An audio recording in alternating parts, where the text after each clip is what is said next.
Hello all welcome to my YouTube channel. So ഒരുപാട് നാളുകൾക്ക് ശേഷമാണ് ഞാൻ ഇങ്ങനത്തെ ഒരു ലോങ് വീഡിയോയിൽ ഇൻട്രോ ആയിട്ട് വരുന്നത്. ലോങ് വീഡിയോ പോസ്റ്റ് ചെയ്തിട്ട് ഒരുപാട് കാലമായി. എനിവേ ഇന്ന് ഞാൻ നിങ്ങളോടൊക്കെ ഒരു ഹാപ്പി ന്യൂസ് ഷെയർ ചെയ്യാനാണ് വന്നിട്ടുള്ളത്. വേറെ ഒന്നുമല്ല, ഫൈനലി നമ്മൾ 1K ഫാമിലി ആയിരിക്കുകയാണ്. സോ നിങ്ങൾ ചിന്തിക്കുന്നുണ്ടാവും 1K ഫാമിലി ഇത്ര വലിയ കാര്യമാണോ? യെസ്, നമ്മളെ സംബന്ധിച്ചിടത്തോളം, യൂട്യൂബിനെ സംബന്ധിച്ചിടത്തോളം നമുക്ക് ഫസ്റ്റ് അച്ചീവ്മെൻറ്റ് എന്ന് പറയുന്നത്, ഫസ്റ്റ് മൈൽ സ്റ്റോൺ എന്ന് പറയുന്നത് അച്ചീവിങ് 1K ഫോളോവേഴ്സാണ്. അപ്പോൾ ആ ഒരു സന്തോഷം എനിക്ക് നിങ്ങളോട് പങ്കുവയ്ക്കാൻ തോന്നി.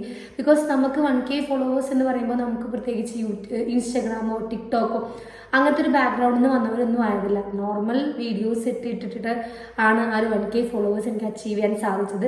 അപ്പോൾ എൻ്റെ ഫാമിലിയിൽ എൻ്റെ കൂടെ സപ്പോർട്ടായിട്ട് വന്നുള്ള എല്ലാവർക്കും ആദ്യം തന്നെ ഒരു ബിഗ് താങ്ക്സ് പറയണം. സോ നമ്മളിതൊരു ചെറിയൊരു കേക്ക് കട്ടിംഗ് ഒക്കെ പ്ലാൻ ചെയ്യുന്നുണ്ട്. ബിക്കോസ് എൻ്റെ ഒരു സന്തോഷം യൂട്യൂബിൽ എന്നോട് പറയുന്നു this is a big milestone എന്ന്. സോ ആ ഒരു കുഞ്ഞ് സന്തോഷം എന്ത് ചെയ്യണം, എനിക്ക് ചെറിയൊരു കേക്ക് കട്ടിങ്ങിലൂടെ ചെയ്യണം എന്ന് ആഗ്രഹിക്കുന്നുണ്ട്. ഇനി നമുക്ക് നോക്കാം. എന്തായാലും നമുക്ക് ഭയങ്കര സന്തോഷമുണ്ട് നമുക്ക് 1K ഫാമിലി ആയതിൽ. അതിന് എൻ്റെ കൂടെ നിന്ന് എല്ലാവർക്കും ഒരുപാട് താങ്ക്സ്. ഇനിയും അങ്ങോട്ടും ഈ സപ്പോർട്ട് ഞാൻ പ്രതീക്ഷിക്കുകയാണ്. ഇനിയും മാക്സിമം ഞാൻ ലോങ് വീഡിയോസ് ഇടാനും ഒരുപാട് ചാലഞ്ചിങ് വീഡിയോസ് ഇടാനൊക്കെ പ്ലാൻ ചെയ്യുന്നുണ്ട്. ഒക്കെ റെഡി ആവട്ടെ എന്ന് കരുതുന്നു. ഒക്കെ ചെയ്യാനുള്ള ടൈമും കാര്യങ്ങളും ഒക്കെ ഉണ്ടാവട്ടെ എന്ന് വിചാരിക്കുന്നു. എനിവേ ഒന്നും കൂടെ എല്ലാവരുടെയും നന്ദി പറയാണ്. സോ ഇന്നത്തെ വീഡിയോ ഇത്രയേ ഉള്ളൂ. പക്ഷേ ഇനി ഞാൻ പറഞ്ഞതുപോലെ നല്ല വീഡിയോസ് ആയിട്ട് വരുന്നതായിരിക്കും.